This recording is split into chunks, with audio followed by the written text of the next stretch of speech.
Muy buen día, amigos. Bienvenidos una vez más a CREE. Seguimos con nuestra serie de programas de historias bíblicas narradas en el libro de Urantia. El día de hoy, como ya fue anunciado, vamos a tratar el tema de Noé. La historia del diluvio es especialmente importante a nivel de las historias bíblicas y trae consecuencias significativas en materia de religión y de interpretaciones religiosas. Pero me interesa iniciar esta entrevista con el señor Marcelino, a quien ya todos conocemos.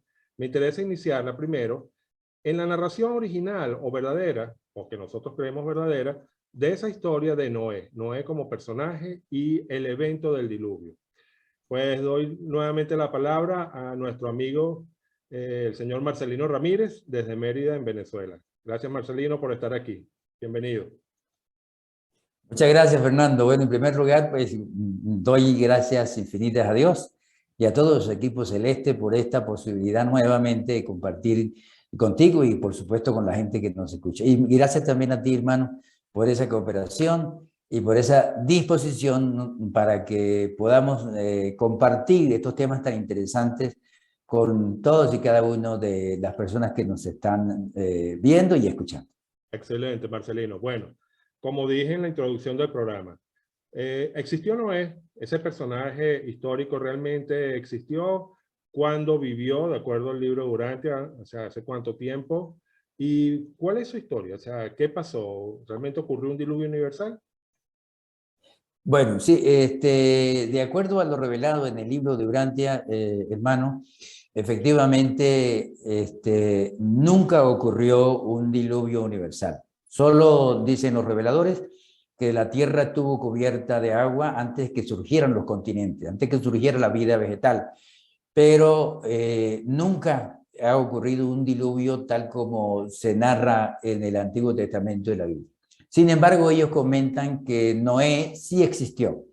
Fue un viñador que existió en los alrededores del Valle del Éufrates. Es decir, no olvidemos que de acuerdo al libro de Urantia, el segundo jardín, después de la caída de Adán y Eva, fue en el Valle del Éufrates, entre el río Tigris y el Éufrates. Entonces, en el valle formado por el Éufrates, habían algunos pobladores y Noé era un viñador de ese lugar. De manera pues de que alrededor, de acuerdo a algunos datos de los reveladores, alrededor de unos 5000 años antes de Jesús, por allí en esa época existió Noé. No es Él tan, no llevaba es tan antiguo como se piensa en algunos casos, ¿no? Entonces, o sea, 5000 años, estamos no, hablando de unos 7000 años atrás, realmente. no es tan antiguo. Vale. Sí, unos 7000 años desde esta época atrás aproximadamente, ¿no? Entonces, él era una persona que estaba pendiente, así como, como un meteorólogo, o sea, estaba pendiente de tomar nota de las inundaciones que ocurrían en el valle. Y él tomó la decisión de hacer su casa en forma de barco. Entonces, todos los días, pues metía algunos animales allí en su casa y estaba pendiente y él predicaba, subía por toda la ribera y predicando a todos los pobladores que hicieran sus casas en forma de barco, porque Bueno, iba a ¿por venir qué una eso? inundación. ¿Por qué esa peculiaridad de hacer una casa en forma de barco? ¿A qué Porque, obedecía esa idea? No hubo ningún mensaje de Dios en que tenía que hacer un arca de tales y tales medidas. bueno, él era una persona, en mi opinión, probablemente muy compenetrado con la fe en Dios, indiscutible, pero era muy previsivo. O sea, pienso que era muy previsivo y en ese sentido, pues, él hizo su casa en forma de barco porque las inundaciones eran seguidas y muy fuertes.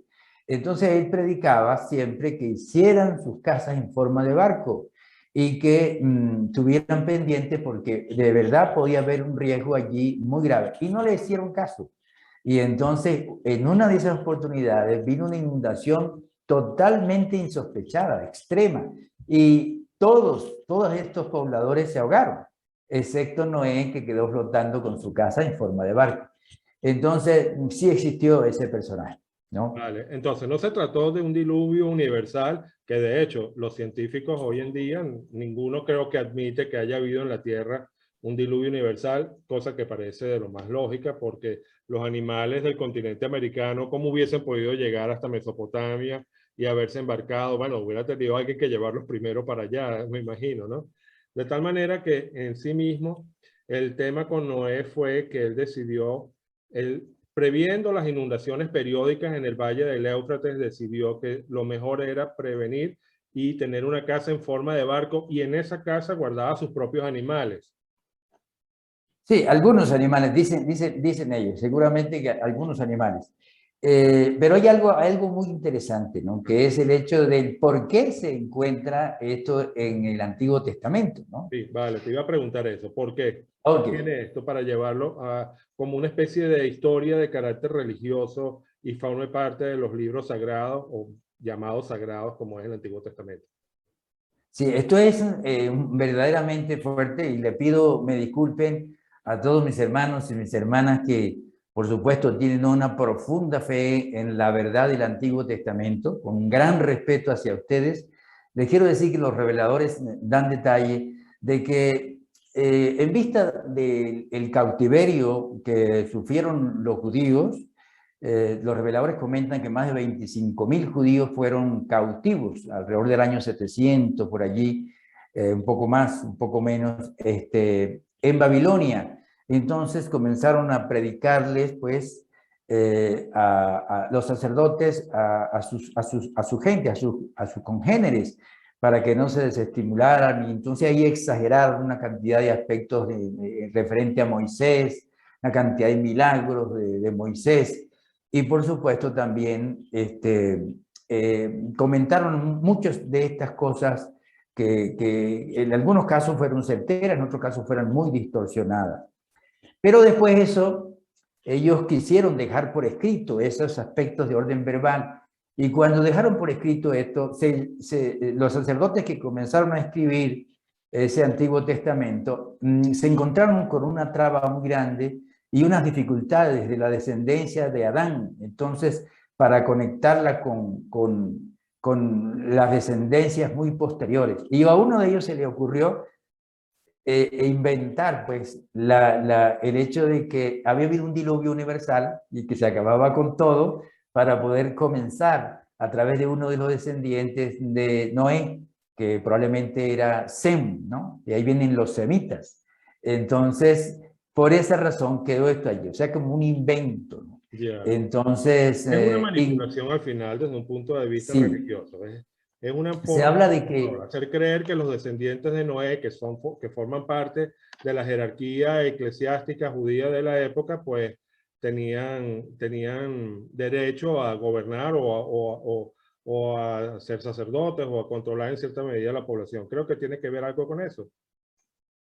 sí, es posible, pero ellos, el problema era que no pudieron continuar con la genealogía, con todo lo que había pasado posterior, cortaron, entonces colocaron el diluvio universal y entonces, después de muertos todos, producto de ese castigo de Dios, entonces ahí sí, después comenzaron y retomaron con los descendientes de Noé, ¿no?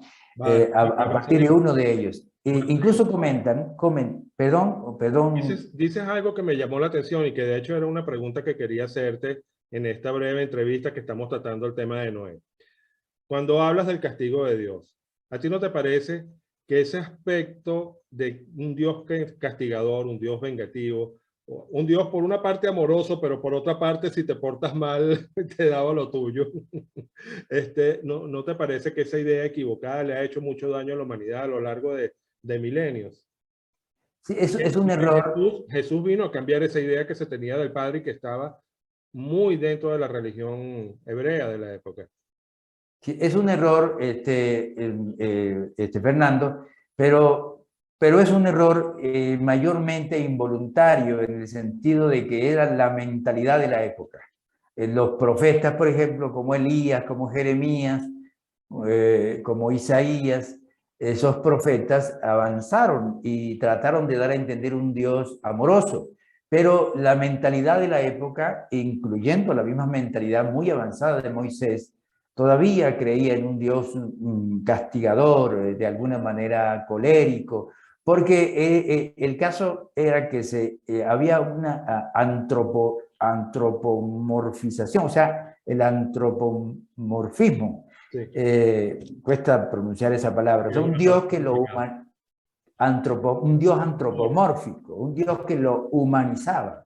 Entonces, como el humano sentía estas iras, estas venganzas, todo eso, pues entonces se creía en un Dios que también de alguna manera aplicaba ese tipo de método, ¿no? Hay algo que te quería comentar, Sí. además de eso, Fernando, era que los sacerdotes judíos llegaron al extremo, hebreos pues de la época, los que escribieron el Antiguo Testamento, la historia de Israel, de borrar muchos de los libros de la historia real de Israel, y para tratar de conformarla con esta historia que de alguna manera fue bastante distorsionada, ¿no? Tal como aparece, ¿no? Incluyendo al Dios castigador, colérico y sediento de venganza. Sí. Entonces, ese tipo de distorsión en muchos aspectos fue adrede, fue planificada, fue colocada con esa intención. Entonces, eso es lo que comentan los reveladores. Esto lo comentan los reveladores en el libro de Urantia. Vale. Marcelino, hay una historia que también me viene un poco a la mente, que es relacionada con el libro de Enoc, y tiene algo que ver también con el caso de Noé. El libro de Enoc, hasta donde yo tengo entendido, bueno, sé que no forma parte del Antiguo Testamento de nosotros, digamos, los cristianos, ¿vale? El cristianismo adoptó el Antiguo Testamento venido de la Torá y a su vez le añadió los evangelios, hechos de los apóstoles y otros libros como el Apocalipsis y otra serie de documentos. Pero no incorporó, que creo, no estoy muy seguro, que creo que forma parte de la Torá, no incorporó el libro de Enoc. Y Enoc, si no me equivoco, se refería a los ángeles caídos como una especie de vigilantes o algo por el estilo, y tenían que ver con el castigo de Dios o con el tema del diluvio. ¿Tú tienes información al respecto? ¿Podrías aclararme un poquito esa duda que me viene a la mente o no formaría parte del tema del diluvio? Bueno, pues mira, yo tengo, el conocimiento que tengo yo sobre el libro de Noé, que sí, efectivamente lo toman como apócrifo y no está incluido en el Antiguo Testamento de la Biblia, porque lo toman como apócrifo, como un libro no inspirado por el Espíritu Santo. Pero hay algo muy interesante, inclusive los reveladores en el libro de Urantia tocan el libro de Noé en el sentido de que Jesús lo encontró en la biblioteca de Nazaret. Jesús, estando joven, lo encontró y se impresionó muchísimo con el relato, porque en el libro de Enoc, de acuerdo a lo que dicen los reveladores en el libro de Urantia, expresa el hecho de que un creador dejó su trono para venir al mundo creado y de alguna manera convivir con sus criaturas y dar el mensaje de salvación a esas criaturas, ¿no? Y entonces ese creador se hizo llamar Hijo del Hombre, el Hijo del Hombre. Eso lo comenta el libro de Enoc. Entonces, que a partir de allí, Jesús tendría unos 14 años aproximadamente cuando leyó eso, Jesús se inspiró y dijo que se iría a llamar posteriormente como el Hijo del Hombre, porque ningún libro le había inspirado tanto como el libro de Enoc. De manera que el libro de Enoc tiene cosas muy interesantes, pero que no es tomado en cuenta en la Biblia como libro inspirado. Vale. Pues bueno, Marcelino, muchísimas gracias, amigos. En este momento, pues damos, digamos, fin a la entrevista relacionada con este tema bíblico que fue Noé y el diluvio universal. Y los invitamos a nuestro próximo programa que vamos a tratar el tema del padre Melquisedec o el sabio de Salem, que también forma parte de las historias bíblicas, aunque tiene gran importancia para nuestro mundo. Sin embargo, desde el punto de las historias bíblicas se narra en muy cortos párrafos. Marcelino, no sé si quieran unas palabras de despedida.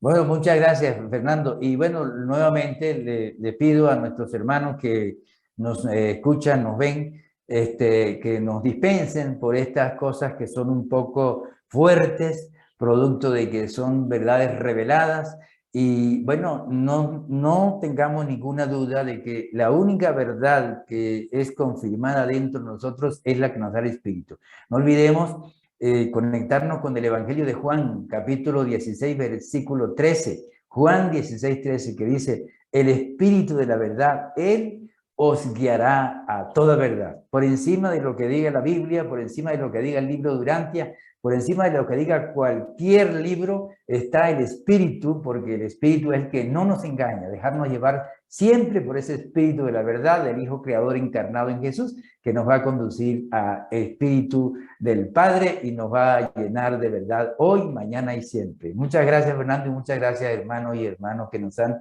escuchado. Pues nada, muchísimas gracias amigos y hasta nuestro próximo programa. Gracias.